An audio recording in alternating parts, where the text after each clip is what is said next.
Well, and I never know I would be able to survive for 20 years. So I call myself like a blind man riding on the back of a blind tigers.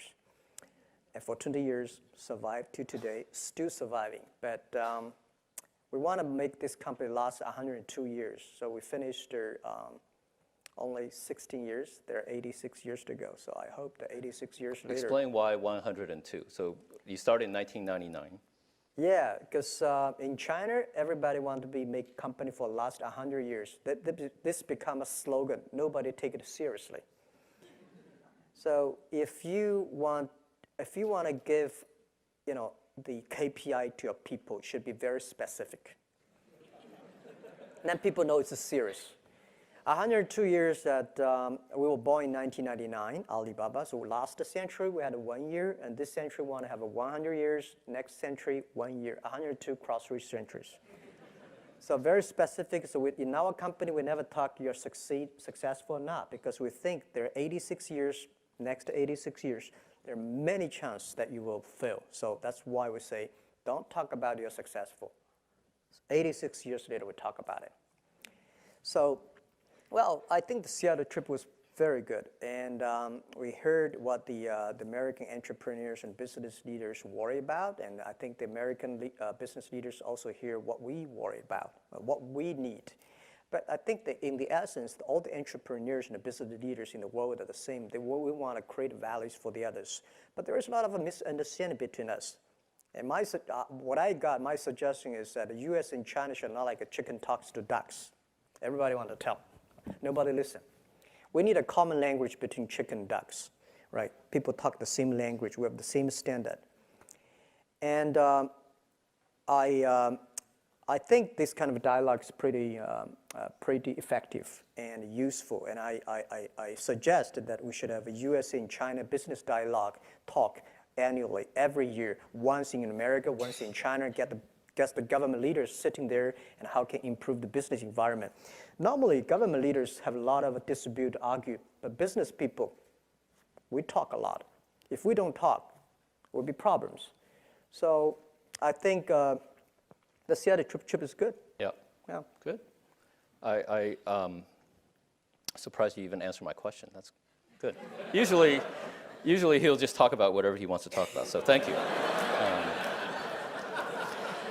But I try to talk the duck's language,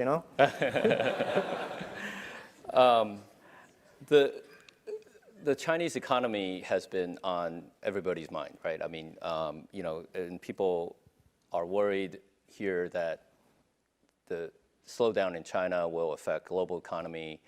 How are you seeing things? I mean, obviously the stock market has been kind of a symbol of something that's a bubble, but what is going on in China from your viewpoint? What's your perspective? I mean, you're not an economist, but you see so much going on there. Yeah. Well, first, I think people in the States, in the West, worry about China. I think it's a good thing. Because every time when West worry about China, China go up. And when people in the Western think, wow, China's have a good future, and China has a problem. And China, the Western has been suspect China growth for past 30 years, right? So that's fine, and it takes time for both sides to understand each other. Well, China, I think, keep on growing for 10, 11, 12% for so many years. I don't think it can last long, and it's impossible. As I said, it's like a human body. When you are 1.8 meters tall, you cannot keep growing like that pace all the time. You have to keep grow in your quality, the brain, not the body size. And especially today, I don't think, first, it's impossible to keep 10, 15, 11% growth annually. Second is that China needed to be slowed down and have to learn to be slowed down. Because when you see the water, when you see the air, when you see all the resources we used, it's impossible and it's ridiculous. And we don't want to, China have making a lot of money, and we spend the money on the medicine and spend money in the hospital. This cannot work. So on the other side, people like me, I think China is slowing down for 7%. Good. But the thing, even 7%, think about, we are still the fastest growth economy in the world. With the 7% of the total GDP, think about it, guys. This is lots of money. We should use the money in a better way. We need the quality, not the quantity. 30 years ago, we need a lot of quantity, but now it's quality. So I think in the West have a high expectation that China should have quality. China should control the air and pollution and this and that. When we really start to do it, people start to worry, which is fine, but it's slowing down. On the other thing is that I think China economy is not that bad. There are two things. There are three called the three ma's, right? Horse carriages, yeah. Right? Investment, infrastructure, exporting, domestic consumptions. These are the three things that China's always proud of, that these are the three engines that put China economy grow. But the investment of infrastructure slowing down.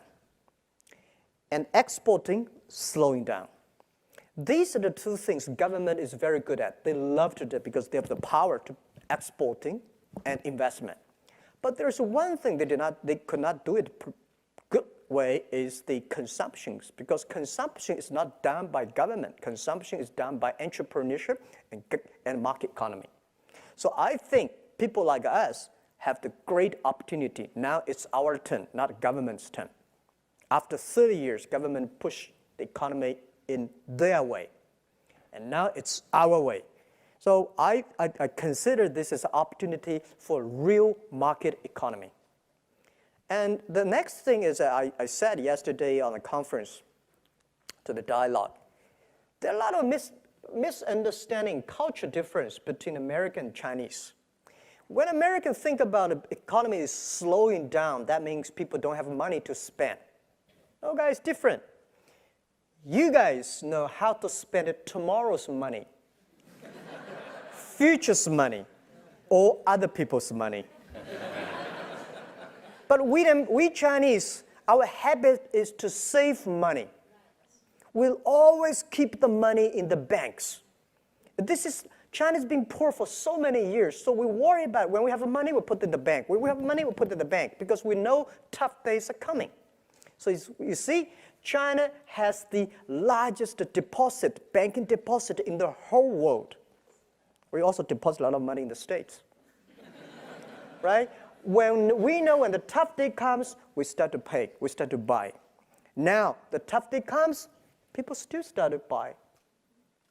With our number shows on our website, right, we are the largest, 12% of the total China retailer. The consumption is still going up healthily and aggressively. Especially the economy is bad, people start to buy online because it's cheaper. The other is difference. My grandmother has only one shirt in her wardrobe. My mother has 3. My daughter generation, 50. And 48% of them, she never wear it.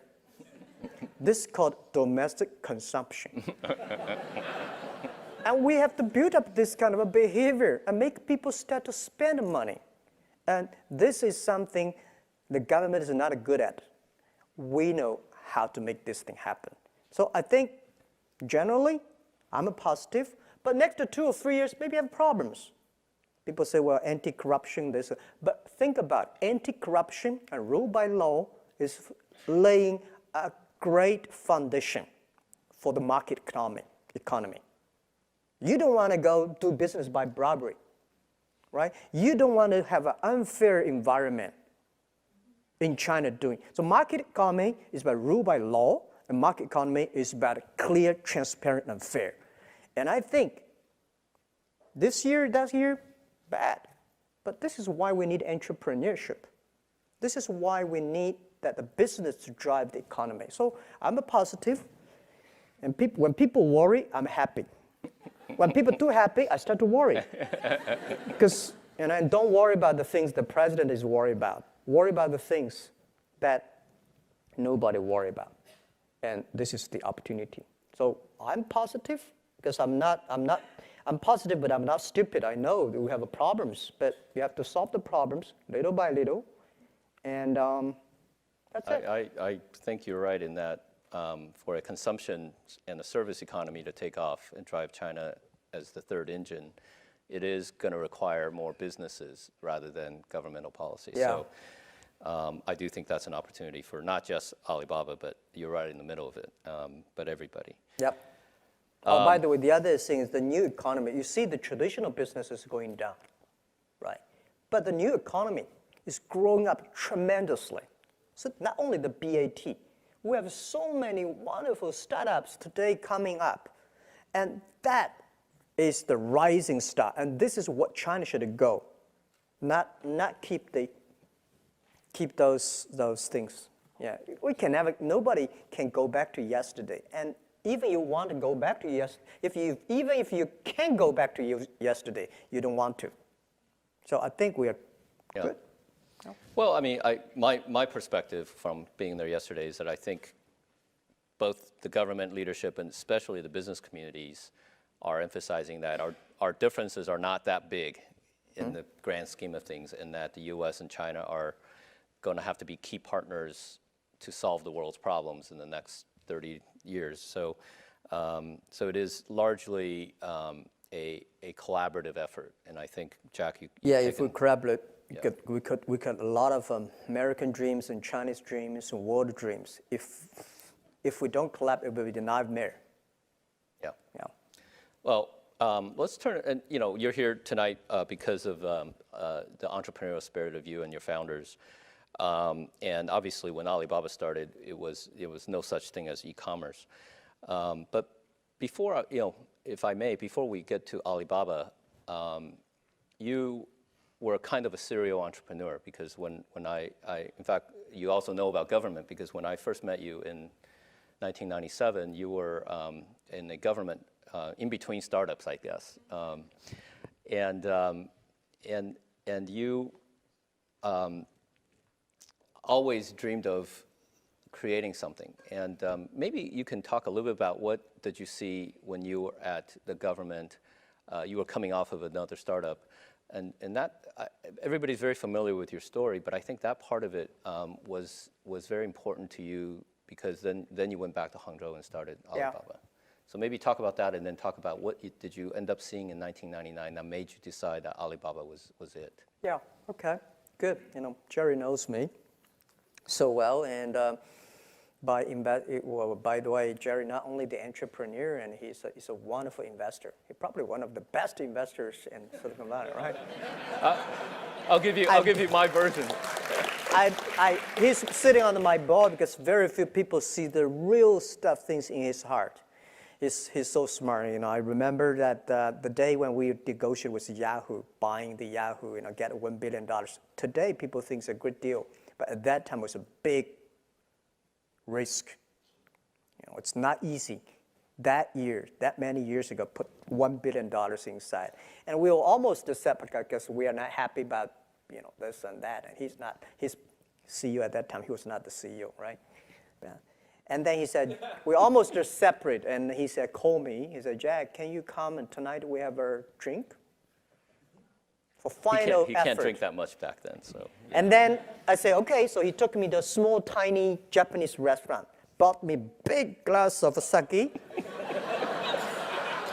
and we drink and try to convince me how wonderful Yahoo is. And after the drink, we say, okay, let's keep on talking good. The most expensive sake I've ever heard in my life. Well, now I'm pretty sensitive about a sake now. I know. I was going to invite you to some sake after this, but I guess I better. But I think that. But I'll continue to answer your question. Yeah. I went back to China with the Seattle dream of the internet. I believe this thing is going to change the world. I believe this thing will be big. But whether whether JackMa and his team can be successful, I don't know. I told the team somebody will be successful, but may not be us. We have to work very hard. So it were tough days in China, year 1996, 1997, and then we go nowhere because I borrowed $2,000 from my friends and families and relatives together. So we compete with China Telecom. They have money, they have the SOE, they're state-owned business. They compete with us. Finally, They cannot kill us because we want to survive. And we, of course, cannot kill China Telecom. So we had a joint venture. They have a 70%, we have 30%. And I was so stupid. I think they really love us, but they got us because they want to kill us. 7 boss seats, they have a 5, we got a 2. Everything, without even say our idea, say we don't like it. So I say, maybe I should go to Beijing, join the government. Maybe they can help us promoting the internet. So we went to Beijing, joined the MOFTEC, Ministry of Foreign Trade, as a part-time job, contract for 14 months. Working inside, I found government can never, ever promote the internet, make internet business. Because the philosophy of internet is try to develop, how to make other people develop the business. But the government, they want to control at that time. So it's a totally different philosophy. They are smart, they're good people, but they think, how can I make it using internet to manage and control? But we think we should make not control, making other people develop. So different philosophy, I think it won't work, so I left. And then during these days, I met Jerry Yang, all right? And then I think, well, no chance in the government, no chance in that, and then I believe we should not give up. So I was in a desperate and think a lot. Let's go do it again. So we went back to Hangzhou. I invited the 18 my students and friends in my apartment. Year 1999, February 21st. We took the video. I was talking about the future. People look at me, this guy's crazy, right? But most people cannot find jobs. So I say, well, if you have an idea, let's do it. And then, well, good thing is that we keep all the video. Our company probably kept the most of the videos. And most of the companies. Yeah. Every meeting we had in the past 16 years, we videotaped because we know everything, every mistake we made, every decision made in the future, we will give our young people to study us. We're going to open in every 10 years what happened, why we make this decision, even discussing with Yahoo, why we make joint with Yahoo. We all videotaped. So someday we will open it. Yeah. So 1999, we started the business. And people ask, why not Beijing, Shanghai, why Hangzhou?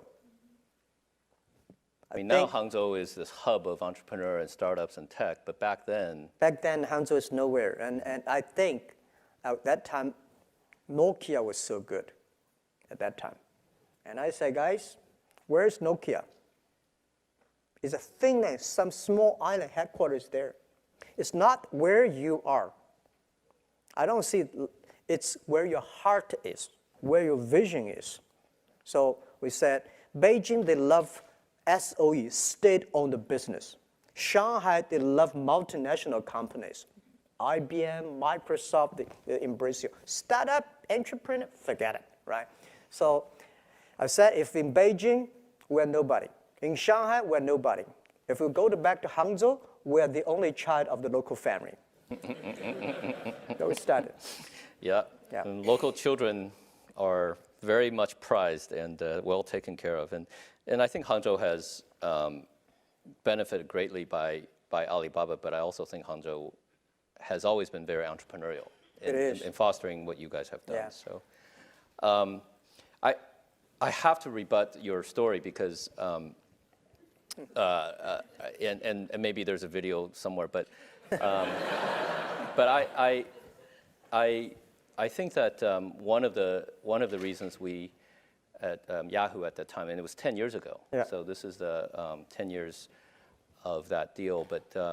But it was clear to me that we at Yahoo could not have built a China business, and we had a product at the time that was competing with the Alibaba Taobao auction, and we were very successful in Japan. Yahoo Japan had built a really great commerce product, and so we thought we can use the same idea to build something in China. And then in that time, eBay was also there, and we were there, and we were competing, and we were just getting killed by this local company. And I said, what is this local company? And it's like called Taobao. And I was like, who's behind this? And it's a guy named JackMa. And I remember saying, wow, is this the same JackMa I met, years ago? And it sure So was. don't compete with me. Well, and that was exactly, and so the real, everybody can say, oh, well, what is great insight, and you put the money in, but we really picked the person that we felt like, if you can't beat them, you might as well join them. So we were very fortunate to join up with Alibaba and with you, Jack. So thank you. I think everybody here knows the brand of Alibaba, but because many of us in the States don't actually use your products and don't, we hear these numbers. What is Alibaba for the Western audience? How is it different from Amazon, eBay? I mean, is it similar? Is it different? Give us a definition of Alibaba from your perspective. Yeah, this is our fault because we don't have our services here that serve the American users. But I believe that most of Chinese guys here know about us. Have you ever used anybody using our service, Chinese guys? Oh, thank you very much. There's only 380 million of them, so When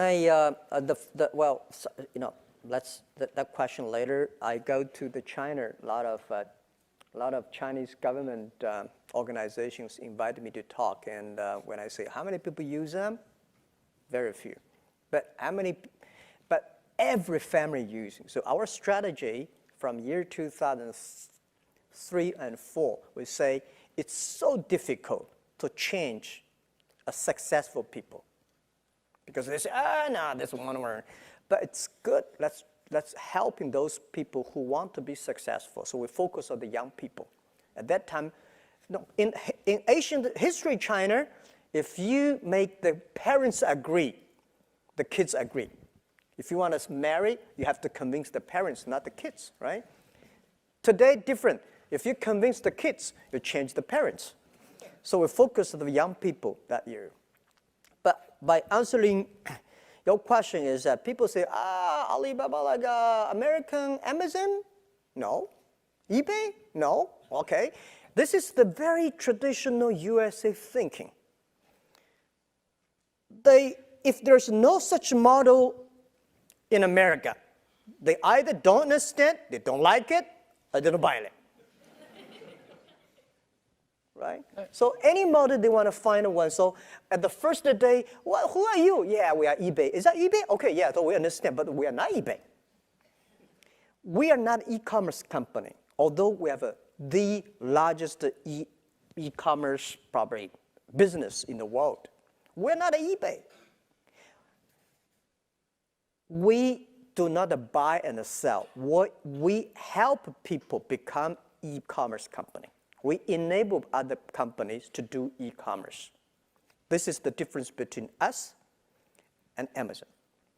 We believe every company should be an Amazon. Amazon is a traditional business, happen to have a website. Which we believe, whether right or wrong, we think every manufacturer, everybody should sell online. Right? Why you buy and sell? Too complicated. Why you want to buy it and sell and deliver? Even more complicated. So we think we should making sure everybody using the e-commerce, using the payment, using the marketplaces, using the logistics system, using the data to build up their own business. So who are we?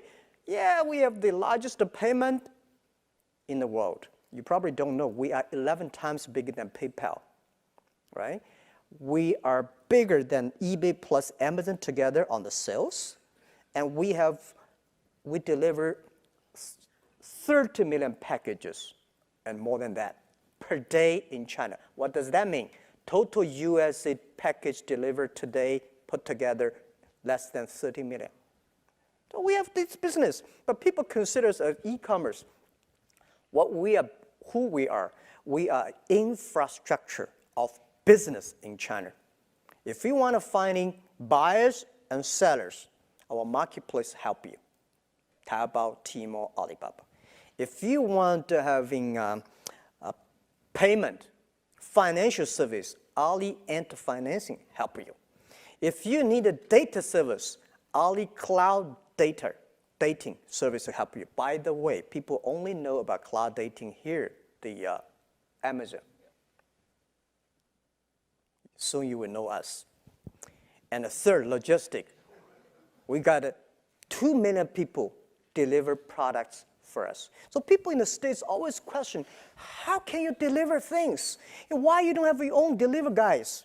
Guys, the difference between USA and China is that you have a UPS, Federal Express, wonderful system.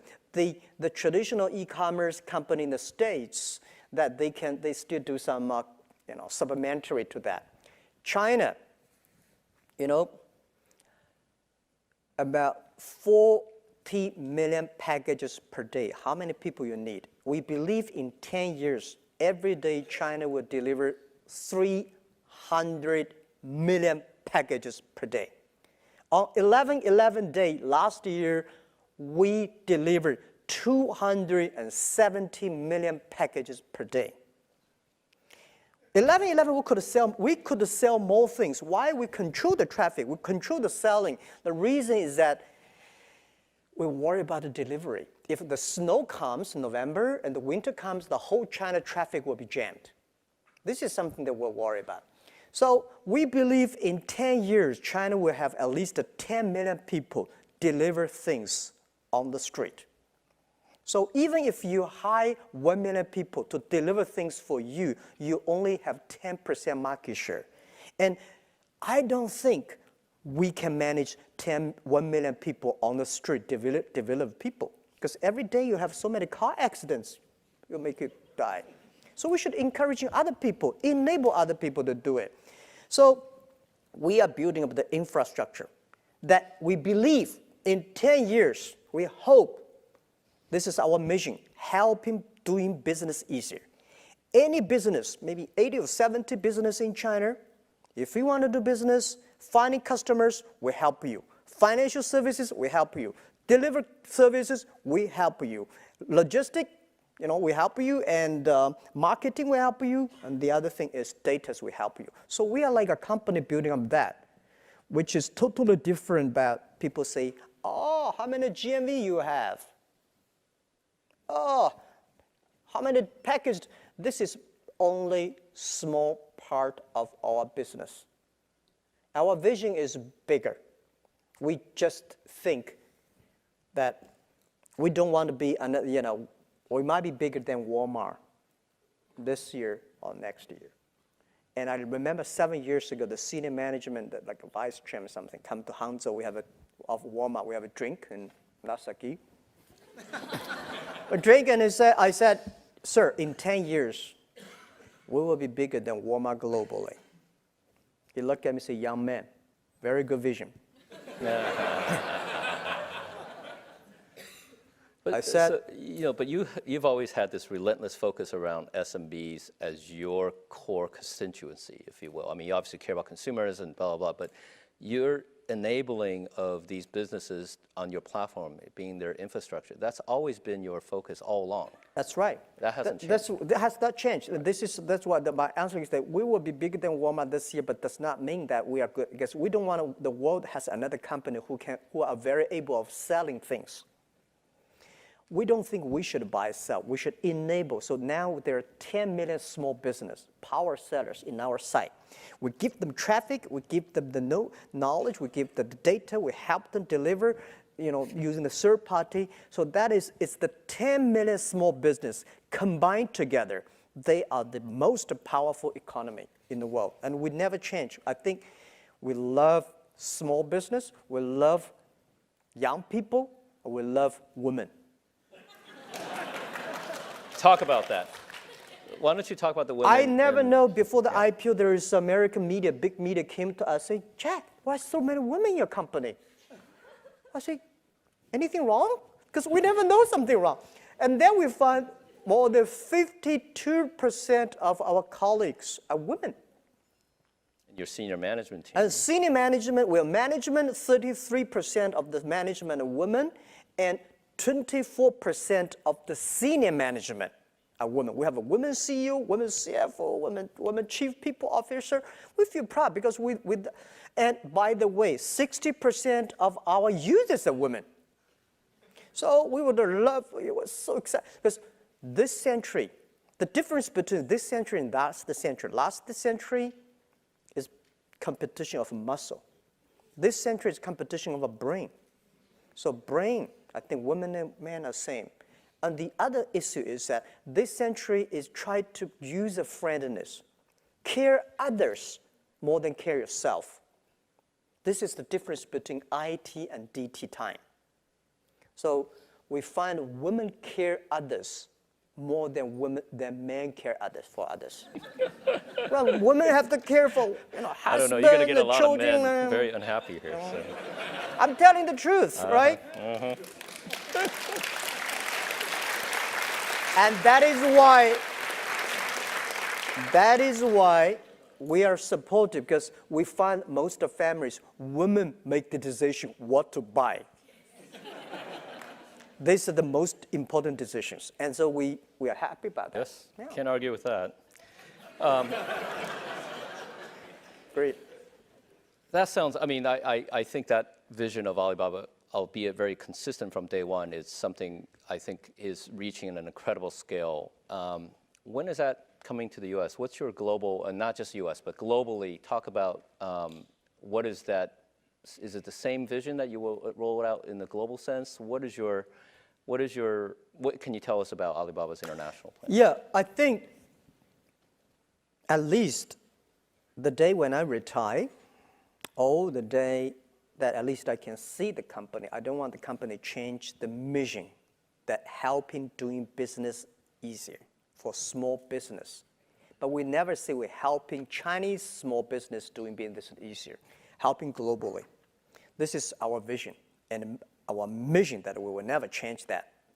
But maybe 60 years old, maybe later, I don't know where I'll be there, but they probably go skyrocket, whatever, But the day when I see it, I don't want a company change that mission. And our global strategy is probably different from the American ways. In the past 20 years, globalization is more like Americanization, helping big companies going, does not mean bad, contribute the world a lot. Right? The past globalization, helping big companies going global. But I think because of the internet, next 30 years, globalization should help small business going globally. For China, because of us, last year we created at least 14 million jobs for China by helping small business, by enable small business with the technology we have, with the resources we gather together. So if we can help more small business in the world, we can help millions of people create jobs, innovations. So we will never change it. So our global strategy is that we want to build up an EWTO, that helping small business sell, buy across the board, help consumers, help American consumers, help the African consumers to buy online within 72 hours, they can receive the products. We want to help the agricultural products, small business in America, sell to China. So our different. In the past 20, 30 years, China is selling. China is exporting. And I'm trying to convince the government, and they accepted that. And I said, next 10, 20 years, China should buy things from the world. Now, we have 300 million middle-class people now in China.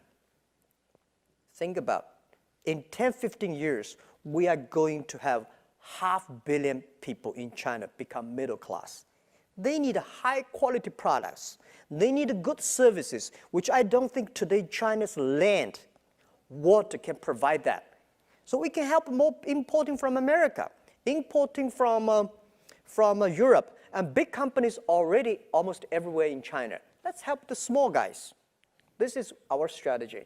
So we are not coming here to America to do business competing with, when you talk about business here, people always ask, when are you going to compete with Amazon? When are you going to compete with eBay? Well, the world is so big. Why you always think about a competition? Think about helping the small guys to go to China. So our strategy is the same, helping small business of the world, helping them go to China. And I feel excited about that. And then I will be more welcome here. Right? People say, you guys come here to sell again? No, so I come here to buy. Before we open it up to questions, I just, and if you have questions, I think a mic is getting passed around, is that right? Let me just ask one more topic, and if you can keep it somewhat contained, we'll get to the questions. Which is on the subject of philanthropy, because I know you have taken a leadership role in issues around the environment in China. You have personally started a foundation. Just talk about both your personal progress in terms of thinking and doing philanthropy, and also, how is philanthropy going in China in general? Okay, thank you. Well, honestly, I'm a lucky guy. I would say whether I'm the luckiest guy or unluckiest guy in the world. Unluckiest because I go nowhere. I don't have a privacy. I never thought I could be like that, and people say ugly looking, but I think I'm a unique looking person. Right? People remember me. Nobody will call you handsome. I know that. So you have a terrible view of judgment. Well, so with my background, my family background, with my education background, I would be like -2 or -3 if this is 0. Honestly, because I know who I am from my father, my mother, and my aunts. Nobody in my family that is like a government officer, a business leader. That is why in the past 20 years, we never got even 1 cent from government, 1 cent from the China banks. Because you don't have any guanxi, right? So that you just have to do from scratches. And with no matter how hard I work, I probably like a 2 or 3 if there's a 10, 2 or 3, that's my top. But today I'm like a 6. So the 4 difference, that does not belong to me. That's not me. So people think, Jack, you're so good. No, I'm not that good. But people say you're the bad. No, I'm not that bad, right? Especially after the IPO, people say, wow, you are so smart. Wow, we're lucky, right? But so I know I said to myself, when you have like a $2 or $3 million, that money belongs to you. But when you have a $20 million, trouble comes to you because you don't know the RMB or US dollars valuation up, devalued into the banks or stock market or buy bond, headaches. But when you have a $1 billion, remember, that is not your money. That is the people's expectation on you. People put their hope on you because people believe you can manage these money resources better than the others. If you think these are your money, you will be in trouble. So I never think the money that I got, people say, well, Jack, you're one of the richest guy in China. No, I'm not. I'm helping others to manage the money. So I think, how can I spend the money better? And what I worry about, what I want to do, I want to do education because I was trained to be a teacher. I feel guilty for only taught school for 6 years. I feel good about that. So that's why I'm talking everywhere. I think of myself CEO, Chief Education Officer. Try my best to communicate. So, I think China education system, people say have problem. China education teaching knowledge is so good. 中国的教和育 teaching, we're the best. One of the best in the world. Go to any universities, Chinese students taking exams are the best. In the Stanford, I think, right? They're pretty good. They're very good. But the culture, teamwork, these are terrible. So we got to put more efforts on that. This is something I want to help. And second, environment. I worry about the air pollution, the water, all these things. And so that's why I joined the Nature Conservancy. And the other thing is the infrastructure of the philanthropy. Bill Gates tried to convince me, and with Warren Buffett years ago, came to China, we should donate every money. And I asked them, well, how old are you, Warren? He's 80. I said, when I'm 80, I will donate my money.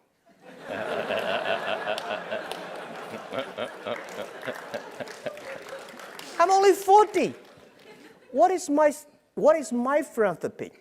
China, you go to Beijing, Shanghai, they're rich place, but they are only small part of China. Go to the east, western part of China. So many poor, terrible places. As a business guy, create jobs, build more business, making sure people have jobs, making sure people have life, good conditions. This is the key, right? And the second, you can donate money to Bill Gates. Who should I donate money to? Red Cross? Who should I give money to? Because spending money is more difficult than making money, and especially for philanthropy. When you have a good heart, you should also have good knowledge and capability to spend the money. Otherwise, you are doing good thing with good heart with a terrible way. So I think what we were doing is to train people who can do philanthropy properly. So that's why we work with the Beijing University to have a first master degree philanthropy. Training people, develop people, how to manage the money, how to manage the projects, how to do things better, right? And I think we also have to work with the government to make a good policy for it. So when we build up this infrastructure, talents, and the policy, and I think they're coming. So China philanthropy is coming. But the key is we need good infrastructure. Like China business is good, but if the infrastructure is not ready, you go up and down, and go nowhere. So the money, which I'm going to put in education, environment, health. I worry about a health condition because the environment situation is going to cause China in 10 years health issues. And if we don't start to prepare now, we are going to have a huge problem. So these are the areas I'm doing that. But unfortunately, I don't have a pretty plan of time. So we're forming a team. And I think philanthropy, the easiest thing is about donating money. The most difficult, valuable thing is about time and action. So this is something that we put 0.3% of the total Alibaba revenue every year into the environment protection, water protection. This is probably pretty unique. It's not profit, revenue. If there are any shareholders here, I already wrote on our IP book. And we think this is right. If the community is good, if the people are healthy, the business will be healthy. This is what we believe.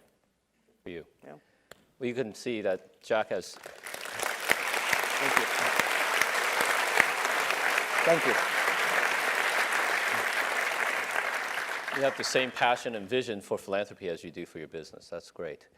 Okay, let's go to questions. I don't know how much time we have. I know we're running a little bit late. Where's the mic, Alicia? Somebody? Any question will be okay. Well, whatever. Not any question, but you know. Jane, why don't you pick one and. Hello, my name is Emily Ma. I'm a lecturer here at the GSB. So I love the fact that you're fighting for the small guys, but there are over 400 million people in China who are not yet online. There's 4 billion people on Earth who are not yet online. Do you have some thoughts around that? Okay, yeah. First, the good thing is that we have 1.4 billion people in the world are online. And they are born in 1980s. This is our hope. Make these people successful. Make these people good. And then they will attract more people going up.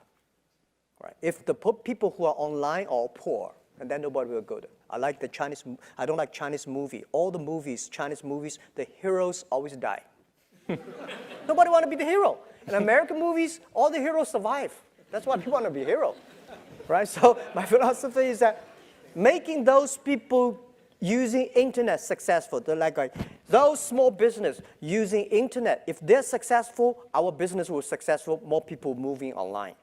So The other thing is that we should working with the government and lower, more infrastructure, lower the cost of using the broadband. Yeah, I mean, there are a lot of things can be done, but good thing is that 1.4 billion people born in 1980s. These are our hope. These people will change the world. My grandfather know the news by reading newspaper. My father know the news by radio. My generation know the news by watch TV. My children, they're using internet. They say, I want to get involved. This is the hope. So make these people online good, and they will help more people. Who has a mic? Okay. Hi, I'm from Egypt. My name's Ali. So one day I'd hope to have children that would call me Alibaba. But why is that the name of your company?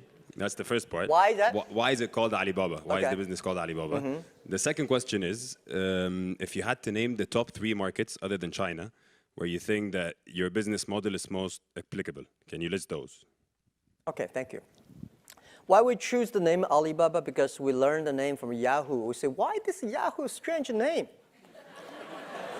But it sounds interesting. Then I was thinking about if we want to build up an internet company that can help in small business. I mean, thought a lot. I was walking around. I got this name in San Francisco downtown. I was thinking about what the best name, and then suddenly I think Alibaba would be interesting. So I was thinking about there's a waitress came, have a dinner. I asked, do you know about Alibaba? She said, yeah. I said, how do you know about it? What do you know about it? She said, Open Sesame. I said, yeah, that's the name. So I walk on the street asking a lot of people, do you know about Alibaba? They say, yeah. And then we decided this will be Open Sesame online for small business. But unfortunately, the Alibaba name domain name was registered by the others. So we're using the Alibaba online. We think this is called AOL. because American online, it would be impossible to have that domain name and service in China, is that right? Or in Egypt, American online, people, But Alibaba online, everybody agree that. So later we bargained, we got the name from a Canadian guy, but I love that name. So now we also register alimama.com. Well, our model helps those nations have the small business.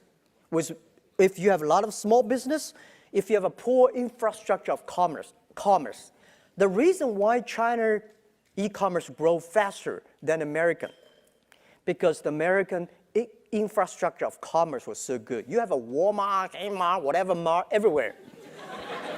Because they don't need it. They do. But for us, we don't have that. So when internet comes, we become the main infrastructure. So I said, in America, e-commerce is a dessert. We in China, we are main course. And this is why those nations, if your e-commerce of your commerce infrastructure is bad, internet e-commerce will be good. And for internet financing, same thing. America, you don't have internet financing, guys. You don't. We China have. Why? Because our financial system in China was too bad. When it is too bad, it's the opportunity. Now China rural areas, we go to the rural helping the villages. Villages, 10 years ago, no chance because people don't use PC. Too complicated to use PC. Today, everybody have a mobile phone. So villagers, e-commerce, internet grows so fast. So this is why maybe Indian country like Egypt, those with good population, poor infrastructure, young people, your nation has a great young people, it's a great opportunity. When you have young people, it's growth. But don't mean you have old people bad, but young people, they are the changer, they're the shapers of tomorrow. We're getting old fast, so we better start. Why don't we take the last question from up on the top there? Hi, Jack. I'm glad to talk to you. I'm actually from China. I'm from Peking University for undergrad. I'm now a PhD in Stanford. I'm curious about what's your vision on 蚂蚁金服,支付宝, and especially globally, Chinese people are trying to do business not only in China but also in States and also in all over the world, and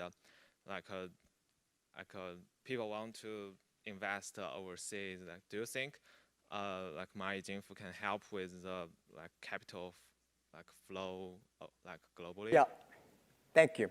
So probably here people did not know about, a lot of people don't know about the 蚂蚁金服, the Ali Ant financing. How many people know about Ant financing? Okay. One day everybody will know because you will use it. Ali Ant financing was coming from Alipay. It's a payment system because this was, we found this company year 2004 because people in China talk a lot on the e-commerce. They negotiate, they talk, but they don't buy because they worry about the money, give him and this guy run away. And this guy say, well, I send you things, I don't get the money. So I went to all the banks and tried to convince the banks, can you help me with the payment? The banks say, your business is too small, we don't want it. So we built up a very stupid service called Alipay. It's escrow services. If you want to buy things from me, you wire the money to Jerry. And Jerry will let me know. I got a product, you got money, so I send the products. If you're happy, pay me. Not happy, return the money, return products. That people say, year 2003, they say, this is the most stupid idea I've ever heard.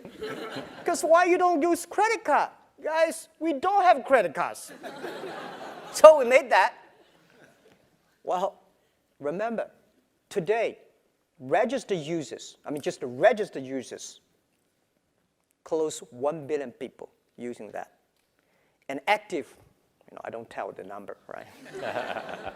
We're so big today on that. And later becomes the standard payment for China. And then based on that, we have all the datas. We have the datas, we have to build up the credit system for each individual. How much you buy, what you buy is that you pay the money in time and then sell all the system. So what 蚂蚁金服 the first is try to build up a credit system for China, the trust system. Without that, small business cannot do business. So today, 蚂蚁金服, oh my God, it's a private company. It's so big. It's almost, if not bigger than Alibaba, the same size. And I'm happy because this thing is changing China's financial system. And we are also applying for license in the States. We are going to Korea, Japan, and India. And we think this is going to help millions of people in the world. By the way, I'll give you one example how powerful it is. We got a small loan license 4 years ago, giving loans. We don't have a deposit, giving loans. Within 4 years, we have given 1.5 million small business loans. And every average borrow only $5,000. We make decision whether we should give you money or not, lend you money within 3 minutes. You can borrow 1 cent, borrow for 1 minute, which all the banks got scared about that because the cost is so low. And how many people work for their loan department? 200 people. So 200 people giving loan for 1.5 million business. And this thing, I think, in the future is going to help millions of small business getting loan online based on credit. And the credit system we built up called the Sesame Credit. You buy, you sell the credit, all the things you get it. And the Sesame Credit today, good thing is a lot of government are giving visas to Chinese based on Sesame Credit. And if you want to rent a house, people check your Sesame Credit. And the funny thing is, last month, people find boys and girls. See your Sesame Credit. And this is something we're changing in China. I feel proud of that. But we will definitely be in Thailand. Yeah, this is what we want.